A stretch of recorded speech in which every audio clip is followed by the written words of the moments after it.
And we're live again. Hello, Daphne. Welcome. How are you? Fantastic. Every day is Awesome. fantastic. Every day is fantastic. You know what you're going to need to carry for just a moment because Yeah. I completely forgot that I need to load up a little 30-second intro music Yeah, here. that's great. I can handle it. I appreciate it. I want to say something. One thing you're going to hear in today's episode that's going to be so different. If you stay with us till the end, and I know we go for an hour, I understand. Stay with us till the end. You're going to be able to hear a what we would call the pre-chat show. I said it's the stuff we talk about before we talk about the stuff we plan to talk about. You're going to hear part of it. Just if you ever wonder what it would be like to be on a fly on the wall as Cliff and Daphne chat for a few moments before they go live, what do they talk What about? do they say? Do they just get on the chat with each other and just start, dive right into the show material? I will say no, almost never. And I also will say there are conversations we have in Cliff. It's one of the things that I just love about having you in my life. We talk about the deep stuff. I mean, sometimes we have silly conversations. Like we spent some time talking about Taylor Swift last week. The deep The stuff. deep stuff. And we talk about the deep stuff. And so what you will hear, what we've decided is that we're recording. As soon as we get together, we're going to record whatever's happening. And then we are going to drop it in at the end of the show and you will hear a little bit. And I know that Cliff is working on something with this as well. So if you've not listened to the Cliff Ravenscraft show, you can get over there and listen to his podcast too. So it's going to go wherever it goes, but I would encourage you to stay on till the end of the show because it is very, yeah, it's going to be a good one. Welcome to Life, the ultimate choose-your-own adventure game with hosts Cliff Ravenscraft and Daphne Scott. Join this dynamic duo as they explore the profound concept of life as a thrilling adventure, blending ancient wisdom and modern psychology. Embrace the joy of living with presence, creativity, and playfulness. It's time to navigate the game of life together. Are you ready to play? Let the adventure begin. Part 2 of Feelings Unveiled, navigating the emotional waters of life. What do you think, Daphne? I love it. And we are continuing the conversation, I guess, from our last show last week. And what we were, we dove pretty deep into the idea of emotions. Emotion is energy. We'll do a little recap here. Where we're really headed today is into the how. How do we work with these things we call emotions? So we're going to get to that today. And that's going to be a majority of what we're going to talk about on the show. So that's what we're doing. So Daphne, how would you describe to somebody who has heard the term emotional intelligence? Yeah. Because in a way, that's a lot of what we're discussing here, how to handle our emotions intelligently. Yes. But there's a genre of study called emotional intelligence. How would you describe that in your words? Yeah, well, exactly. Just the word you said. It's the study of it's the study of emotions and how we relate, primarily, by the way, with other people. I mean, there's quite a bit in the emotion intelligence research and work that talks a lot about that. I'm going to say a little bit about it. I can get a little soapboxy about this, so just if you look at the early stages of research on emotions, there were studies that were done, for example, looking at someone's face and being able to tell by looking at their face what they were experiencing. I want to tell you that is a dreadful and horrible idea. And much of the research that was done at that time was through the Western lens, the Western perspective. And it didn't take into account that there can be a lot of different cultural differences, I guess I'll say, or impacts on culture with emotions, and that we don't all express ourselves like Western Americans. Americans are kind of known for smiling a lot inexplicably. So I would just, I guess what I would do is I put an asterisk, as I say, often, by a lot of this research that was done, and have just a moment of pause with some of it. I don't think it's a good idea to assume what people are feeling. I think the number one way to know what someone is feeling is to ask them, what are you feeling, or what are you experiencing right now? I think it's the only way, and allow them to try to give some breath to it. Where I do think the emotional intelligence research has been incredibly helpful is when, some of the research was done about, like, how do we talk about our emotions? There's the name it to tame it exercise. It's a very popular one. I think it was Dan Siegel that came up with that. And he is the one who really said, like, look, if we can give words to our experience, it can be really helpful for us to get in touch with it and then be able to, I'll use this word, it's probably a strong word, but to be able to disarm it, be able to work with it in a way. And then, express that to other people and hopefully have an understanding, gain an understanding of what they might be experiencing. So that was a long answer. I just have spent a lot of time in the world of emotional intelligence. Richard Boyatzis at Western Case University did a lot of research on this and some really good courses on it. But I want to just put some caution out there about trying to think that you know what someone else is feeling. I think that's a really dangerous game to be playing. So That's interesting. I've never heard of those studies or those thoughts. However, I had heard a little bit of research around the idea of mirroring. yes, Are you familiar with very that? much so. Where you can be in the physical presence of someone and mirror their body language, their facial expressions, the tonality of their Yes. voice. And there has been some research and studies have shown that you can actually get into a mental image of what people are creating in their mind, and it can be transferred. Have you ever heard of that? I have. In the mirroring, we have mirror neurons that allow Yep. us to, have some, I think it's probably a precursor to some form of empathy. Empathy has its dangers too. Oh, yes. Right. And actually what you're talking about has its dangers too, that, this is sort of the shadowy side of emotions, right? We can appeal to certain people's levels of consciousness and their emotions. I mean, in what other time in society have we lived with so much, negativity, right? That can lead people down a road of just the less than savory things, the lowest part of our human nature, I would say. So yes, I do think that there's something to the idea of mirror neurons. I think there's obviously things that we can do to engage with people in a different way. I also think that there can be as with most things, by the way, there can be a really big shadow to these things. And we should know what our intention is when we're doing those. We should, and I've had this happen. As a matter of fact, a memory just came to me as you said this. I was facilitating a group and I was talking to this one particular person and we were kind of, he was feeling very challenged and I was sitting in a chair and I had my legs crossed and I was sort of leaning forward. And as he was talking, I realized that he was, and I'll say more about this, but he was sitting in the chair with his legs crossed. I mean, he looked exactly in the exact posture that I was in and he was mirroring me. And I said like, hey, are you aware that you're doing this? Now I don't think he was trying to manipulate a situation. This is a certain personality type. There's a certain personality type that really can fall into that. If anybody's familiar with the Enneagram 3 types they're known as, they can be the chameleons and they can shapeshift and kind of do these things. Anyhow, I won't get into all that, but he caught it immediately. He's like, oh yeah, I do that all the time. Like He does it consciously. he doesn't do it consciously. It's unconscious. Okay. For example, he said, I will even notice that if I'm talking to someone that has a different accent, I will start taking on their accent.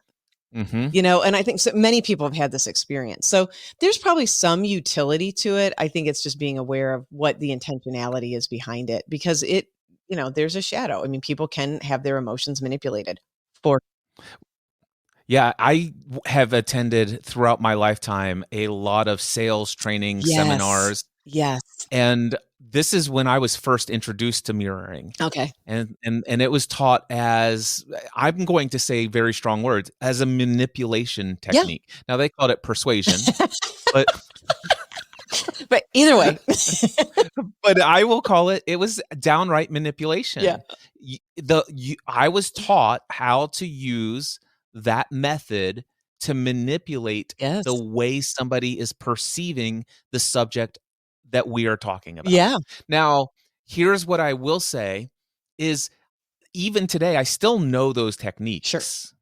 And I'm an incredibly persuasive person. And very good at sales, by the way. I mean, you very really good are. at sales. Yeah, you've been well trained. Yeah. The thing is that it's trying to find the balance of the darkness of that tool. Yes.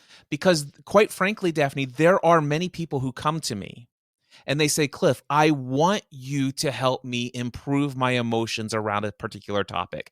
I want you to help me change the way I feel about this. I want you to help me change the way that I think about this.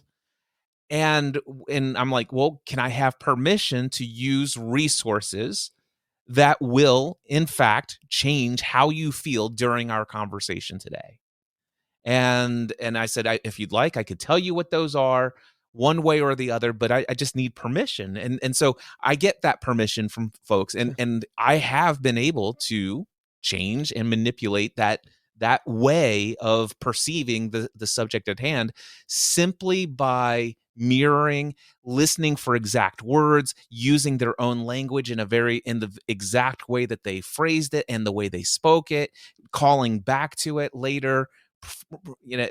So yeah, there's a lot that can be done in these resources, but that's different than I think what you were saying about just the idea that you can just look at somebody and see what they're feeling. Yeah, I mean, and I think you were getting right to the root of it, which is where I was going about, look, there can be a big shadow at these things. I know you're reading or have read now the motivational interviewing book. It's a perfect example. And I'm sure you probably realize the parallels that were happening. What I'm talking about here, it's very specific to working with people who, by the way, have given consent. That's also what you're talking about. That's very different than just using these processes to manipulate people. But people who have given consent, primarily that have gone through addiction. That's where a lot of these techniques in motivational interviewing were identified, and they're incredibly helpful. I mean, what you just said, like repeating someone's words back to them, not like a robot, but paraphrasing.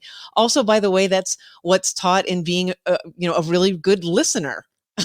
Right. So if you're really intent on, really hearing what someone has to say, that's a very useful skill, is to paraphrase back to them to make sure that you're understanding what they're saying. So, there again, there's just shadows. There are shadows, and we have to really be clear about, what we're using them for. Primarily on our show, these 2 episodes, what we've really been pointing to, and I'm so glad you brought this up, because what we've really been pointing to is really more the inner experience of working with our own emotions. I'm glad that you sort of brought this different avenue to the conversation, because I think this is one of the things that people are very, and for good reason, very leery about in working within their life. I think it's one of the things that sort of led us away from like getting a good therapist. That's where we're like, I don't want to hand my emotional life, so to speak, over to someone else.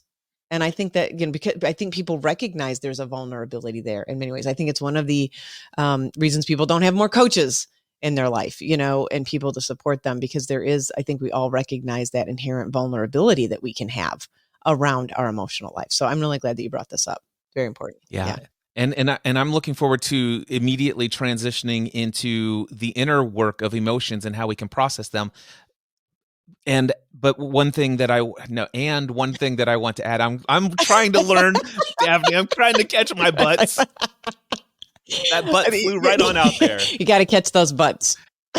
And before we do, I just want to say that there's an important element that many times before we become awakened to this emotional intelligence, this way of discovering what's going on inside of us, learning the tools and strategies. And then, of course, for me, I don't know about you, but occasionally I fall back asleep again, and I get caught up into the whirlwind of whatever is around me influencing how I'm feeling. But what I'd like to say is that a lot of times we can be very unconscious of the fact that the way we are feeling is not something that's happening necessarily internal from the start. It's actually externally motivated. Yeah. There's beliefs inside of us about how we think things ought to be in this world and what life is all about and how everything should. We have all sorts of concepts and judgments and beliefs. Yes. And then they are endless. Exactly. And they're endless. And then there are people out there who are creating content every day for television shows, in movies, that have agendas. Yes. And I know that I used to get caught up into mindlessly watching television, mindlessly watching movies. And I didn't go into this show intending to be filled with fear or worry about a particular topic. I didn't go into this with all of this emotional journey that I was going to go on.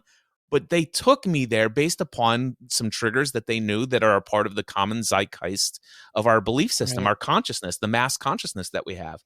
And then if we watch the commercials in between And I try to always pay for everything today. If I could actually go the rest of my life without ever seeing another advertisement, Why? I would You don't do like it. food, food, drug, food, food, drug, drug, food, food. That's all they are. It is all the time. It is so endless. But if nothing else, to become aware that I just want to state, become aware of where your emotional Yes. triggers are. And oftentimes we're unaware of Yeah. that. And for me, I found that a lot of it was mindlessly watching television, mindlessly watching movies, mindlessly tapping into news sources about here's the latest thing that you need to know about the world outside of your home. And also mindlessly listening to other people complain about their Oh, life yeah, yeah. and or their beliefs in wonderful podcasts, Yeah. including my own back in the day and maybe even still today. Who knows what Cliff's spouting out today? Anyway, just wanted to throw that out there. The common source of what is the triggering thing in the external that actually triggers what's internal. Yeah. I mean, Cliff, what I hear you really saying is choose wisely. Like choose wisely what you're allowing to come into your world. It is your world, you're living in it. Like, be very mindful about that. And I think because those things will trigger us. I can get triggered I can get just as angry as the next guy, right? And feel my own righteousness and my own judgments and criticisms when I listen to people get really on their own soapbox about something. So yeah, choose wisely. I really appreciate that. It's very important. Yes. Yep. Yes. All right. Well, I do want to talk, we'll shift into this more into the direct topic today around emotions. We started last week defining what we meant by emotion. It's a feeling, really, being a sensation occurring in or on the body. And we also, you brought up, I believe, the idea of sort of a tone. We can have an emotional tone, like an emotional state as well. So I can have these feelings occurring, which the actual sensations in the body run in, about 60 to 90-second waves, if we can get in touch with them. And that's when we started talking about the emotional tone, emotional state, we started to come into the idea of the cognitive emotion loop, the cognitive feeling loop that can start, right? We don't just have a sensation that shows up. There tends to be thoughts, and our triggers that you were mentioning, all the beliefs that we have sort of get coagulated, seemingly coagulated together. We also talked about really what I said, sort of the core 5 emotion: anger, fear, joy, sadness, sexual feelings. I think I'm anger, fear, joy, sadness, anger, sexual feelings. And as labels, there's one that I didn't talk about, which was the psychologist will talk about, which is the experience of disgust. I just want to throw that out there for people, if you're listening, just so you know, like, there's a full spectrum here. And evolutionary biologists will say that disgust came about to keep us from eating things that were rotten, things that didn't smell good. I don't know how true that is, but that's how they sort of bucket it. Probably some truth to it. When something's disgusting, we kind of scrunch up our faces and, close our mouths. So there's something to that. So just the psychologists that have done a lot of work on emotions have really identified some of these core emotions and experiences that come with them. We talked about this last week as well. There are body sensations that can come with these. And then we're on the ride. And there's Yep. utility. I think we started to touch on this. There's utility to these emotions and these feelings. So they have a place. For example, although I think anger can be a real tricky one to navigate at times, some of what it can tell us when we have the experience of anger, or anything on the continuum, frustration, agitation, annoyance, it can be leading us to recognize that there's something we want different. Perhaps Yep. if we've had an experience with someone and we've experienced some level of anger, maybe there's been a boundary that has been crossed. So there's utility in all of these feelings. And I think that's one thing I really wanted to get to today as well, is we don't need to X any of them out. They all have a place. It's how we relate to them that really matters. There was a very short period of my time where I believed that statement was true, with the exception of guilt. Yes, the experience of guilt. And it's like, what goodness actually comes from the feeling of guilt? But then I started to think about it. It's like, well, wait a second. Guilt is an emotion, so it's there. Mhm. I can clearly define what guilt actually feels like, what's going on inside my body. And when I think about guilt, it always alerts me to the question, what would I have to think and or believe to feel this guilt inside of my physical being right now? Yeah. And every single time I've asked that question as a result of the triggered guilt within me, it's always led me to evaluate that belief.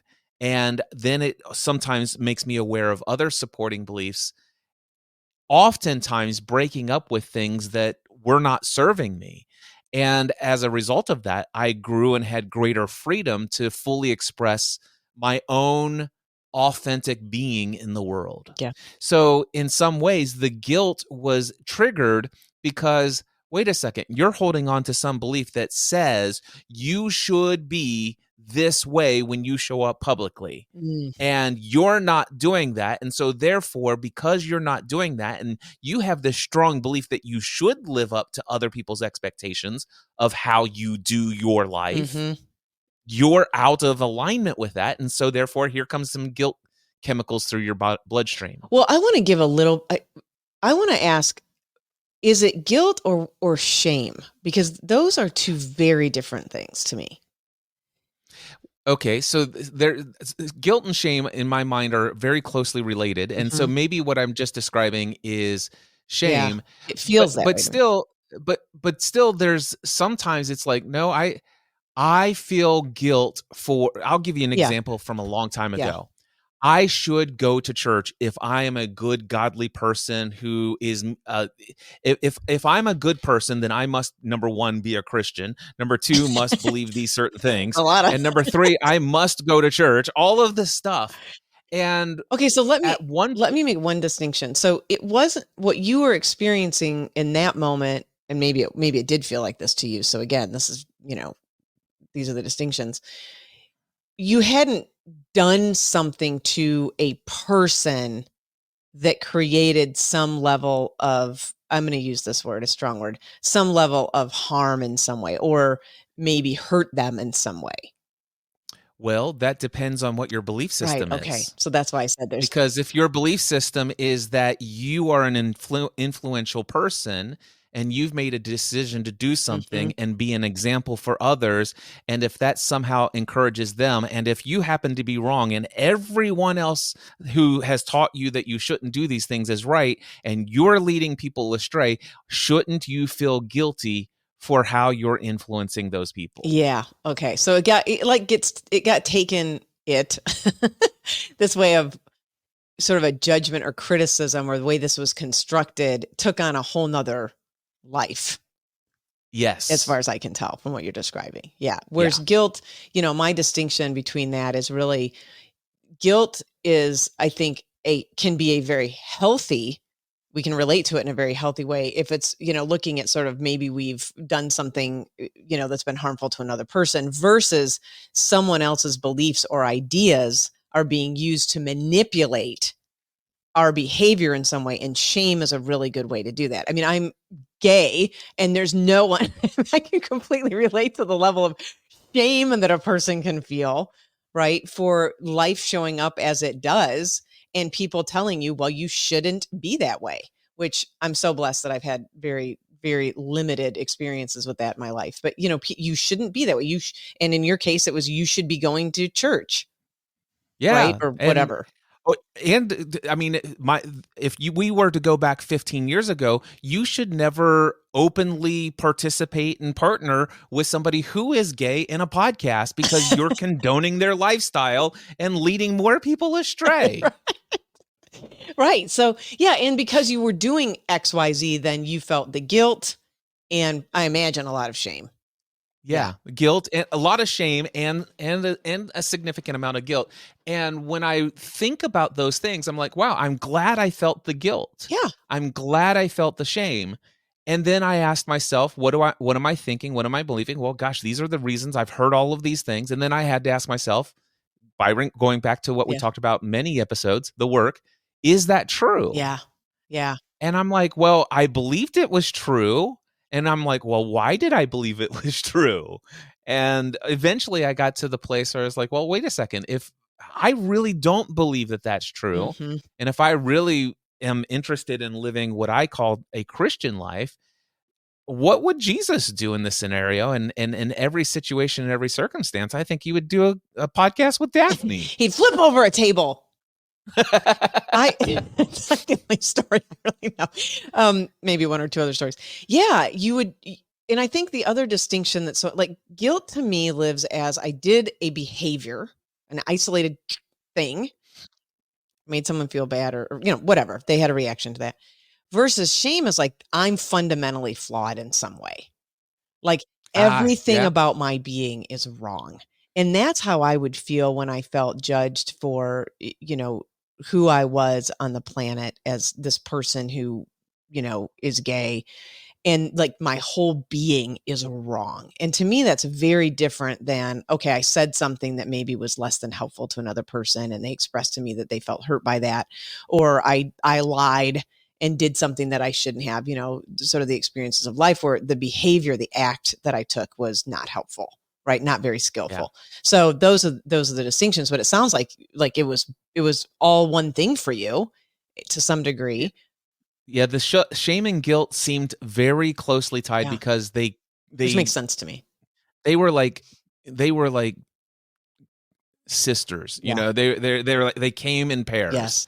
They were like twins. And they can be. I mean, I think that's the thing. If you can't make that distinction between like, hey, do I have anything to feel guilty about here? Did I do something to someone? The answer is no. And we'll get back to your process here, which I think is really the take home point of this whole thing. But then I take it on as like, maybe I did do something, but now I make it like really personal. Like I am a horrible human being. Everything about me is wrong. I should have never done that. And I am just don't even deserve to be on this planet at this point. That's transfers to shame, right? Daphne, something came up for me. It's been so long since I've had this. Yeah, thank goodness. Have you ever heard of the term prohibitive conscious? Prohibitive conscious? Yeah. No. So this is something I heard about this. I don't remember where I heard the term, but once I heard the term, I'm like, oh my gosh, that is so me. And the definition of it was, by the way, it's not me today, but back then it's like, oh my gosh, this is the description of my life. It's not where you are actually guilty, but where you live in a consistent and persistent state of potential guilt. Wow. So you're like waiting for it? It was more, yes, kind of like, oh my gosh, I'm probably doing something that is hurtful to others in some way. I'm probably doing something that's wrong, and maybe I'm either consciously aware of it from time to time, and most of the time unconscious of the fact that I'm doing something that's wrong and that is hurtful to others. But every single time I would get a text message from somebody, let's just say somebody who I saw as an authority, and it's like, hey, Cliff, if you've got some time, I need to have a chat with you. It's really important. Do you have any time over the next week or so? And I'm like, well, what do you want to talk about? Oh, it's probably best that we talk about this in person. Oh, for geez. And then and then I'm like, well, okay, what's going on? And of course, Daphne, it only took one time for that to be this disastrous judgment. Sure, it's such a setup.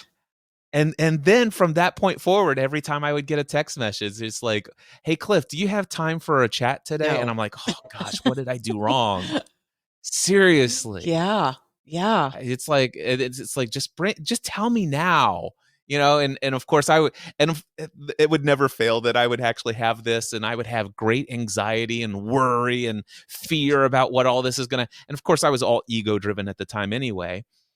And we would get to the meeting and it's like, hey, Cliff, we just wanted to actually tell you how much we appreciate the way that you're showing up. And we have a special thing that we want to do to recognize you, and we just wanted to run it by you. Would you and your family be available to go on a such and such trip? We'd like to pay for that to do this. And it's like, oh my gosh, that's amazing. I've been sitting in shame and guilt and all this other negative soup of emotion. What the heck? They're deconditioning you. Yeah. Well, I actually used to do that to some of my team way back in the day. I'd be like, hey, come in my office when you get a chance before you leave today. And then I would just appreciate them. And I kept doing it. Eventually they didn't know what to think. you know what's helped me, Daphne, and it's actually a phrase that only just recently came on my radar as you introduced me to Byron Katie, and that is just love what is. Yeah. Yeah. Yeah. And the premise that everything is perfect. Yeah, it is. And I will tell you, the other phrase from her that I love is, right, reality is so much more friendly than what we make up in our mind. Yeah. Always. Always. And if you really are willing to keep testing your belief system, I was sharing with one group I was working with, and I said, I did this exercise one time. I took a spreadsheet and I wrote down all in one line, so I had one column, all of the negative, what I would call negative, but all the stories that I made up about all the disasters that could happen. Right. And all the shoulds. And I did that. And then I did in the other column, I'm like, how many of these have actually ever come true in my life? There was one out of 100, and it was an exercise for me in just showing like a little bit of how unright I am. There was a way I was unhooking myself from this idea of being right about things. Like I don't predict it even close 99.9% of the time. And then there was the other part of just seeing like, yeah, I'm not really that great at just predicting reality. I just don't. And then the world was just a much friendlier place. So. Yeah. All right. So how do we recognize the emotions, and what do we do with them once we recognize them? One thing I just want to say, because I kind of skipped over it, and then we'll get to this emotions, but I want to just call out your process though, that you were talking about when you were experiencing the guilt and shame of like really, because this fits into with what we're going to talk about. Like you got to looking at like, for me to keep experiencing this, what do I need to keep believing? What do I need? What do I need to keep telling myself? And what have I been telling myself that's keeping this going? So I just wanted to call that out, because that is really at the core of when we're, to some degree, when we're working with this cognitive emotional loop. It's really helpful. Okay. So now what do we need to start doing here to work with these emotions? So the first step is recognizing one of them when we're talking about the less than savory emotions. And I do want to hold space for the real savory ones, for joy and peace and calm when we're experiencing those. Have you noticed sometimes how you don't give those much attention? You probably do. I do today. Yeah, I do too. But I focus on it a great deal because as a meditation practice, and as you know, I meditate every day. Yep. So those are a major focus for me. But yeah, I do recognize that before I was awake to all of this stuff, that I felt that peace and joy were always at the end of a rainbow that I was chasing. Yeah. Yes. Yes. And we didn't even know, we would tend to not notice. By the way, we don't also notice when negative emotion removes itself either. We tend to not notice that, right? And we don't notice when the joy is here, and then take the moment to be like, oh, what is that experience? So the first part of the process is simply getting in touch with, what are we experiencing in this now moment? Like, what's here? And the reason that regardless of when you're feeling something not so good, and the reason that I advocate for that is that it's really good to practice when the stakes are low. Really practice getting in touch with your body sensations. And we're going to talk about the body here when the stakes are low. If you only do these practices, or what I'm going to advocate as a practice, when you're already triggered, it's like trying to hit a home run when you've never gone to batting practice, right? The odds of you getting it and being able to navigate it is pretty slim. So one of the first practices when I'm working with people, I encourage them to do is like, let's just get in touch with like, what does sensation feel like in your body? Like just notice the sensation, and the hands are a really good place to do it, but and your feet too, but just notice the sensations that are occurring in your hand right now. I want to tell you that most of us, and for me, this was absolutely true. By the way, I was a physical therapist, so I was working with human bodies all the time and was completely not that engaged with what I was experiencing in my own body. I mean, most of us just are a bit we call it being disembodied, but just not that in touch with the sensations and what's going on with their body until something goes wrong, right? Yeah. Till we experience this thing we would label as pain, then we're very aware of it, but we're just not that aware. So one of the first practices, and I would encourage anyone to do this just as a regular daily practice, is get in touch with what's a sensation occurring in my body right now and just notice it. And the hands are a great place. Like I can notice, even right now as I'm talking to you, I can notice the tingling that's occurring, I would describe as tingling in my hands. And it's just there. Yeah. So can I just like be with that for a second?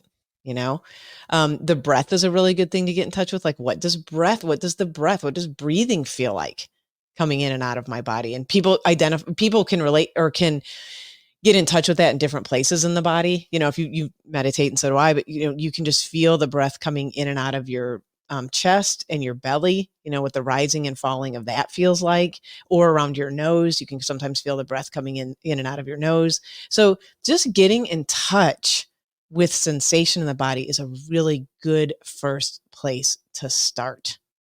And doing it when we're in a non-triggered, non-reactive state, I think is a really good place to start with a practice. I love that. Daphne, when I hear about that, and I'm aware of what you're talking about, and I'm wondering if I weren't aware of what you're talking about, if this same practice would be helpful along this lines. A lot of yoga nidra meditations Yes. will do, and they start off and are very much body scans. Yes. So the conscious body scans, would that be a similar practice that somebody could go and just, I would recommend maybe Insight Timer or just YouTube, Yoga Nidra.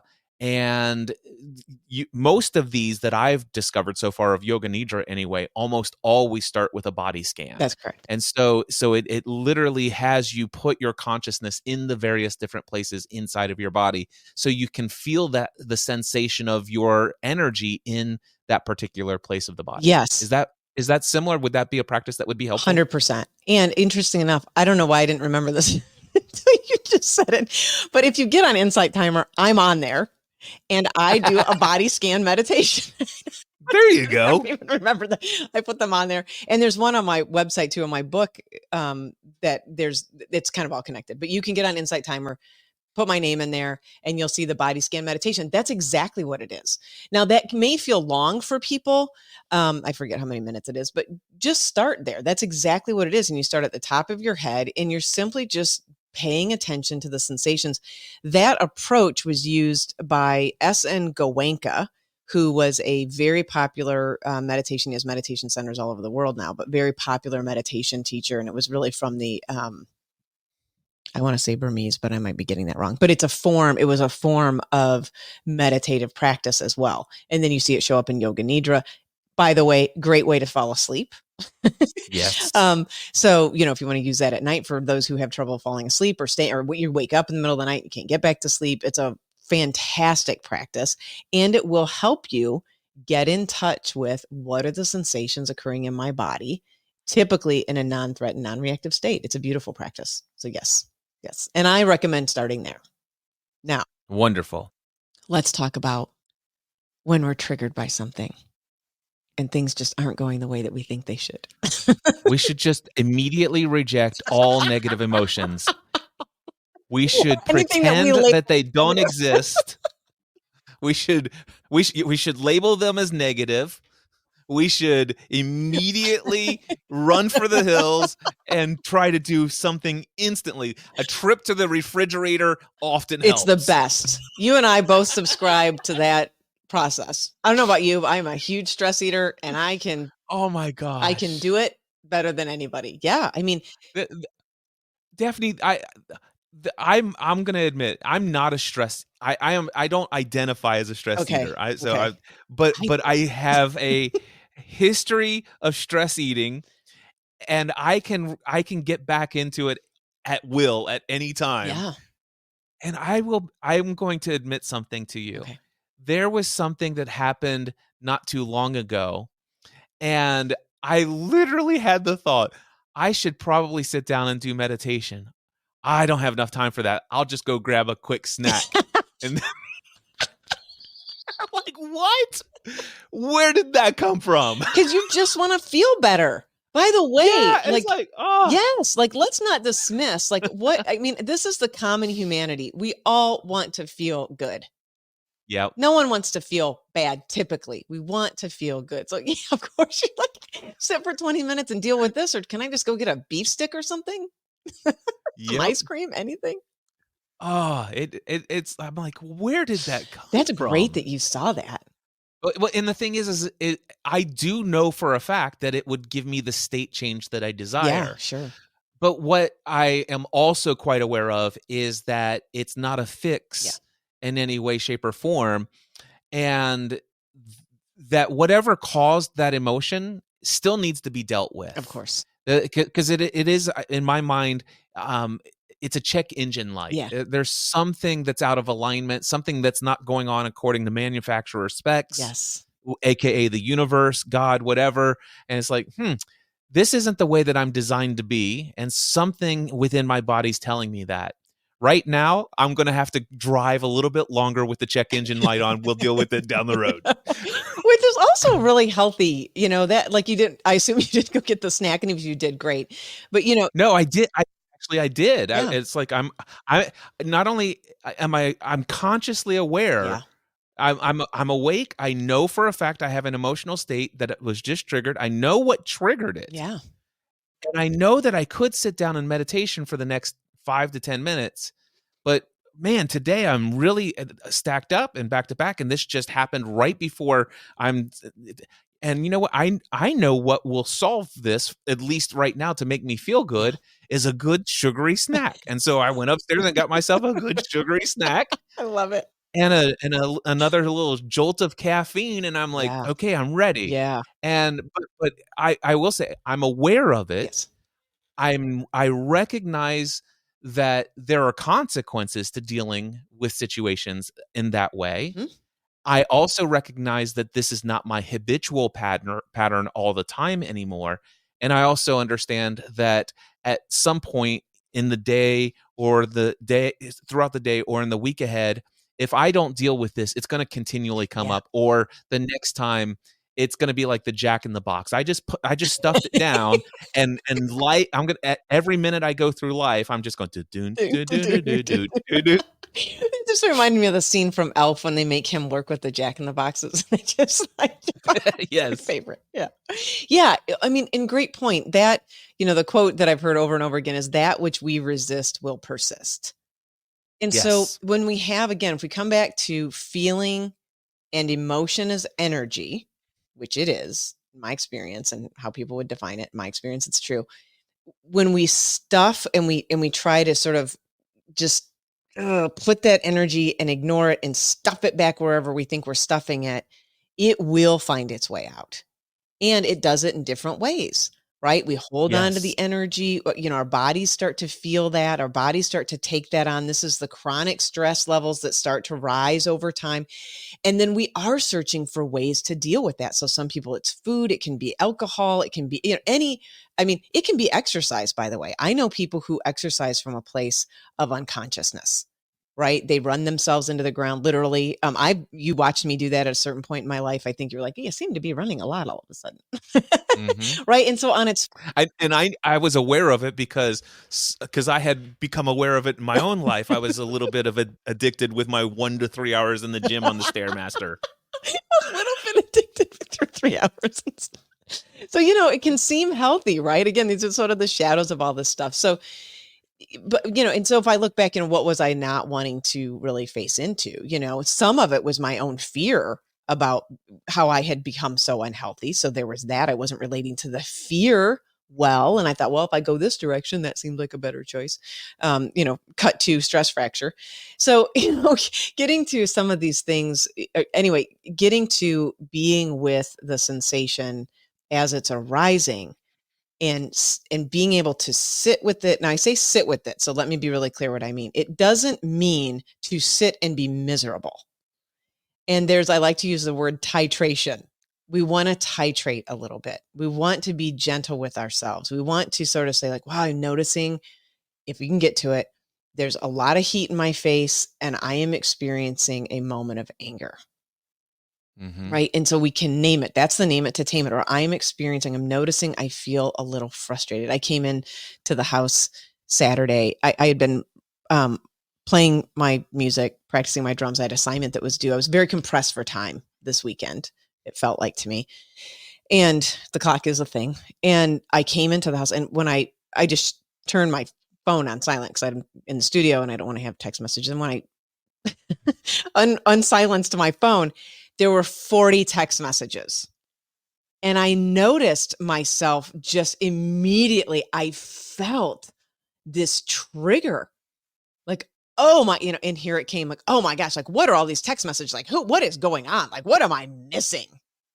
I'm feeling I can't keep up with all of this. It's like coming to the house, came back to the house, and I'm like, what is all these text messages? And I could just feel myself. It was so funny. And it's Saturday. Like there's, she was just our friend. Like, hey, we're going to see everybody tomorrow at this brunch. And and I said to Bridget, I'm like, man, I'm feeling, I got to get all this stuff done. I feel really overwhelmed right now. And she was so great. She was like, can you take a breath? Oh, yeah. It was so helpful to me to just sort of bring me back to like, okay, what is it that's happening? Like, what are you believing right now? That's the cognitive emotional loop.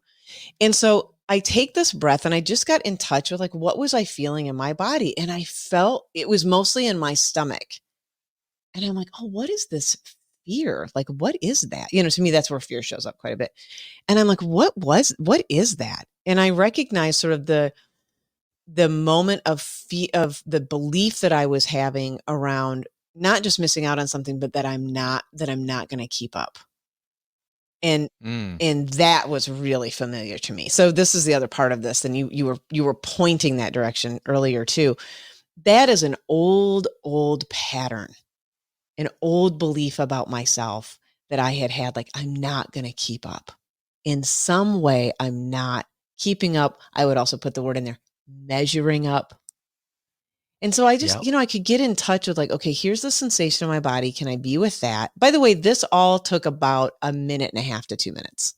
It wasn't long because of the practice, which has been the last 15 years of my life. We should point that out. By the way, when I first started this, it was a couple of hours and sometimes I would sit in it for a couple of days, and I've actually been through this process and it's literally taken weeks to sit with it. Exactly. So, I mean, off and on, but yes, I think it's great that you point that out. Yeah. This is something that you can sit with and you can process and allow it to flow through and have this sense of awareness. And after time, this is something that you could actually achieve within seconds and or minutes. Yes. And but it doesn't happen, but it does not happen right away. No. And let me be clear that the deeper the trigger is, the longer it can, take, the a little bit more patience and attention that can be required.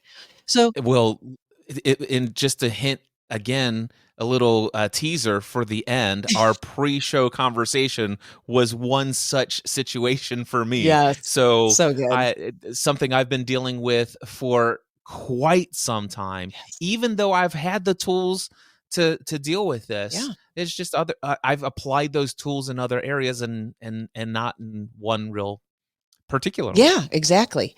And that's the stuff, right? Like that's the stuff of life. Like I have all of those things too, just different degrees. We just do until we don't. So, catching that and then, okay, so I can be with the sensation. Oh, there's a little fear here. What is the fear about? What is underneath it? Now, I want to tell you that there is a question that I ask myself that is incredibly powerful. And it is, how is this familiar? I've gotten in touch with part of my reality that is often things that trigger me are not new. And they typically are wired from a long time ago, whatever long, I'm 53. So, however long, however we relate to time, but they're things that were wired that came about through my own conditioning from many, many moons ago. And so, I kind of say it with the fear and I'm like, how is this familiar? Is there anything about this that feels familiar? And that's how I got in touch with, it's the keeping up. oh, it's the, and then I do some other questions too, like, okay, I know about my pattern of over obligating myself. Like, have you created an over obligation for yourself? And I got in touch with that too. I said yes to something that I probably, looking back, probably should have said no to, or probably should have said, look, I don't want to commit to that right now because I have these two or other things that are really important to me that I want to get done. Right. And so I'm just learning. There's no judgment there. It's just simply learning and then being in touch with the pattern, right? Like, oh, and there also was one other little tiny part to this of I didn't know what I was signing up for in the moment either. When I had to go do this drum lesson, I thought it was going to be much more straightforward than it was. And then I got in there, I'm like, this is not as straightforward as I thought it was going to be. I've never done anything like that before. Yeah, I Stephanie. I've bet. never told Stephanie, I'm just going to go down and check my email real quick and I'll be right back. And then show up like 2.5 hours later. It's never happened to me before. Never. Some systems suddenly not working correctly. Yeah, exactly. So, the learnings of it, I think the most important part though, the take home part of this is noticing when I was getting into the trigger and I was about to take it outward. And this is the part where where I was having an overreaction to something that was occurring, and I was about to take that outside, and I was about to get into some sort of conflict that could have arisen that was probably in that moment completely unnecessary. And that's the sort of the conflicts that come up with emotion that seem like they come up with emotions and feelings when we're not able to be with them in a way that can be constructive. So then I'm going to skip ahead here just for a second. Then it was sort of me asking myself, is there anything I need right now? Like, what do I need? Is there any request that I would make? Is there any renegotiation that needs to happen here? And there was, and me talking to Bridget and saying like, I'm recognizing like, this is what I'll probably need, going forward for the rest of the weekend. This is how I really want to be relating to what I want to do here. And how do you feel about that? And us getting to a really meaningful, helpful conversation. So being able to work through what was happening. So if we can come back to what we were feeling in the moment, what the body sensation is, label the feeling in a way that's helpful. I could have labeled it anxiety. I could have, I just get to fear because it's just an easier one. I just go with the core 5 names. But, there can be an art and very helpful to get like, oh, I feel a little anxious right now, or I feel a little, nervous, something like that. I like perturbed. Yeah. You did say that. I'm perturbed with myself mostly. So, and then sensation, can I label it? Now I'm able to talk about it a little bit more skillfully. And then do I need anything right now? That's sort of the process of getting through this and not getting caught up in, as best we can, the judgment that we have about what we're experiencing, right? And negating that or trying to ignore it. Also, let me say a little bit, I mentioned this about titrating it. Let's say that it was, I'm trying to think of some place that I got really triggered that felt a little bit deeper and more vulnerable to me. Nothing's coming to mind at the moment. Nevertheless, when it's something that feels really like a lot to us, it is really helpful. We talked about, binge watching TV shows or going to get your healthy snack or something.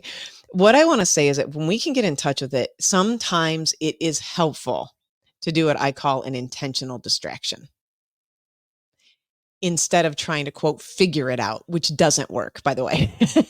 So if we can let ourselves go, wow, I feel very angry. Like I am experiencing just a ton of anger. I'm noticing I want to lash out. I'm noticing these things.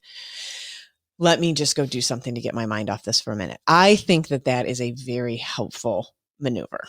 So that you don't see that, this is because you are very much talking about how I handle my emotional states, how I process my emotional states. So you're saying that that's not a form of repression or suppression, to actually become aware of something that's going on and then say, you know what, I just need to go and focus on something different, get in a better state of mind. Yes. And then come back to this. Yes. Because that's how I handle it. And for some reason, when I hear people talking about repressing or suppressing their emotions, stuffing them down, in a way, it's like, well, is that what I'm doing in that scenario? Because I'm not fully expressing and letting this flow. And right now, quite frankly, this is very uncomfortable for me to feel what I'm feeling right now. And I would like to shift my focus upon what I feel either violated or hurt by or whatever, or fearful of. And I'm going to instead go and focus on something that I appreciate, that I'm thankful Yes. for, that I have gratitude for. And I'm going to experience that emotion because I put our wherever focus goes, our attention goes, the energy and emotion flows in that direction. Yes. And so I go and I get myself in a more elevated, positive feeling state. But then once I've done that by changing my physiology and my focus, then I come back Yes. to the situation Yes. and then I put my focus back there. But instead, I do not put my focus back with the narrative that was there that triggered the emotion. That's correct. Because now I come back and I'm like, oh, now what was the triggering mechanism here? What happened? What was going on? What was the beliefs underlying all? And there was this narrative. There was this catastrophizing story about what this is going to mean. And all this is what this means. And I'm like, well, no, I'm out of that. I'm coming now from a very high, positive, feeling good emotional state. And I can see clearly that was just my old conditioned way of experiencing this. This is not bad. In fact, it's reality. It is what it is. It's neither good nor bad. What do I want to create from it? Yeah. And these beliefs that I once had that caused me to feel that way, do I still believe that? Is that really essential for me to have as a belief in my backpack of beliefs that I carry around called my belief system? Yes. And I'm like, let me unload that one. And now it's like, okay, and then what does this mean? How am I going to frame this in a way that what does this make possible? And now what do I want to create? And does this require a response? And if it does, what is that response? Yeah. And that's how I've been handling yeah, it. well, I think that's exactly it. And it doesn't, by the way, when you go back, we're saying go back, when you revisit the situation. So that is the key. I want to be really clear here. There are two parts to this. One, it's intentional. Wow. It's like, if it would be no different if you and I were suddenly in a conversation where I felt the energy was starting to rise in an anger sort of space, 99.9% of the time, there will be a timeout from me over, like, there's like, hey, let's just take a breath here. Let's take a beat and just give this a minute, and you go do your thing and I'll do my thing, and we'll come back and we'll revisit this. Let me, and it's just giving some space. It's giving some air. It's giving some breath to the moment. And then we come back, and the same thing happens with us individually. So, hey, I'm going to give myself a beat here. I'm noticing that I'm really very not present to myself. I'll come back. So there's two things that happen in this situation. So one, it's very intentional, right? I'm going to go work on something else. Or do a gratitude exercise, or what. I'm going to go put my attention someplace that can be a little bit more healthy. I'm not saying, for us to run to the refrigerator, right? Or go take a drink of our favorite alcohol. So I'm going to do something that can feel healthy. Maybe I will go for a walk, or I'll get in nature. I'll go play with the dog or the cat or something. So something that's healthy and life-giving to us. And then I come back to it and I'm like, okay, let me look at this now. Here's two things. One, we have a resiliency we didn't have before. And I know you brought up emotional resiliency, and I definitely want us to touch on that. And secondly, here's what I've learned from doing this. Emotions can move very quickly. And I started to have the experience of like, wow, I noticed I felt that way. And when I went over here and got this, like, that emotion really did move itself through. So now when I come back and look at this, yes, I was angry. I was angry. I did experience anger in that moment. What was the boundary that I felt was getting crossed there?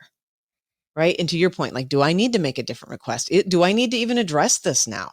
There's just a clarity that starts to happen. And I think it's very helpful for people to understand, because I think there's been a little bit of messaging, and I want to call it, by the way, emotional wisdom, not emotional intelligence. I like that. I think there's been sort of this idea of like, well, just sit with it and just experience it fully. And I also have learned from working with people that have had trauma that can be really unfriendly. Getting in touch with body sensations when there's just been a lot of that has been sort of, I'd say, locked up in our body can feel really unfriendly. So titrating is really helpful. And that's what I call it. It's an intentional titration move. So, yes. I like it. Yeah. I like Yeah. it. So real quick, a couple of things that have helped me in this process is journaling, Mm-hmm. meditation, Yes. and also anything else that's creative expression, whether it's art or just Yeah. going and having a conversation with a friend about a completely different topic. And you talked about going out in nature, meditation. So some techniques for just getting and taking that break. Absolutely awesome. Yep. And then the other thing is to find out and reframe and imagine, hey, what was the underlying cause? And those beliefs, are there thoughts and or beliefs that we're willing to let go of? I love it. I want to share this quote from Alain de Botton. He is my favorite philosopher. You can look up his books. I think I'm trying to remember. I'll put it in the show notes, but his latest one, something about therapy. He's just a wonderful writer. And he said, the moment we cry, and I'll say why I wanted this quote in here. The moment we cry in a film is not when things are sad, but when they turn out to be more beautiful than we expected them to be. And water coming, I like that. don't you love it? And, we have such a story about water coming out of our eyes. Like we have the same thing when something's sad and when it's beautiful. Yeah. Yeah. Same outcome. So I thought that quote was really great for emotions and how we can judge them and why we shouldn't. I love it. I just want to encourage everyone. This is something that is somewhat of a lifelong process. Yes. And I have learned that when I think that I've mastered this thing, there's usually some more lessons to be learned just around the corner. But the thinking about emotional resiliency, it's like, it is unbelievable the level of situations and or circumstances that can show up into my life today that simply don't wreck me the way that they used to. Yeah. And that's the Agreed. key here. And it's not about being calloused. It's about actually being more vulnerable and open to the experience of life as it is. And I would say vital. And just being, I would say vital. When we have access to our full emotional energy in a healthy way, we just experience this level of vitality. I mean, it is that experience of just feeling really great. Yeah. I love it. Yeah, I do too. So have we wrapped up this episode, Daphne? Yeah, I think we're done. I think we've completed it. I think what we're going to do now is transition over to the pre-show chat right here, right now. And until next time, we encourage you to choose your own adventure. How are you? Fantastic. Amazing. How are you? Dude, so reinvigorated. I saw your posts. It was awesome. It's amazing. I love it. Doesn't it feel good? It feels so good. It's been way too long coming. Yeah. I mean, I think that's the beauty, honestly, of just, you just begin again, right? Like just a thing. I get it. And you make decisions like, I quit running. Yep. Yeah, I will not, but I've been walking. So you change things, you find different things. Yep. I absolutely am very excited to have this gift back in my life. Yeah, that's awesome. It does feel good, doesn't it? It does. Well, I appreciated your post. It was very inspiring. Thank you. Yeah. I recorded a very personal podcast episode for Train with Cliff audio journal on the way to the gym this morning. Yeah. Yep. And I am contemplating how I can turn that into a more intentional piece of content for the Cliff Ravenscraft show. Being very open and vulnerable about the idea of perfection. One of the thoughts that came up for me was like, there has been in my mind a lot of weight about a lot of weight metaphor. Pun intended. I've been carrying a lot of weight as it relates to making a commitment to working out 6 days a week, every week for the rest of my life, and making such a big deal about it, doing it successfully for 5.5 years, and then not for ever since the pandemic. Right. I was carrying a lot of weight about the fact that I said I would never go over 200 pounds again. And I did. Okay. And also my big, bold proclamation from the stage and in podcasts that I'll never eat sugar for the rest of my life, and the fact that I'm now eating sugar again. Yeah. And this morning, one of the most profound things came out of my mouth. What? And the statement, I'm going to paraphrase it, but it was, why is it that I feel that I should live up to some commitment that I boldly proclaimed and boldly stated to the world in such a profound way, when and I have this feeling, this compulsion that I should live up to it, and I should feel regret for not doing it, when I am quite aware today that that statement was spoken out of a system of beliefs that were not based upon all of the wisdom that was available that is now available to me.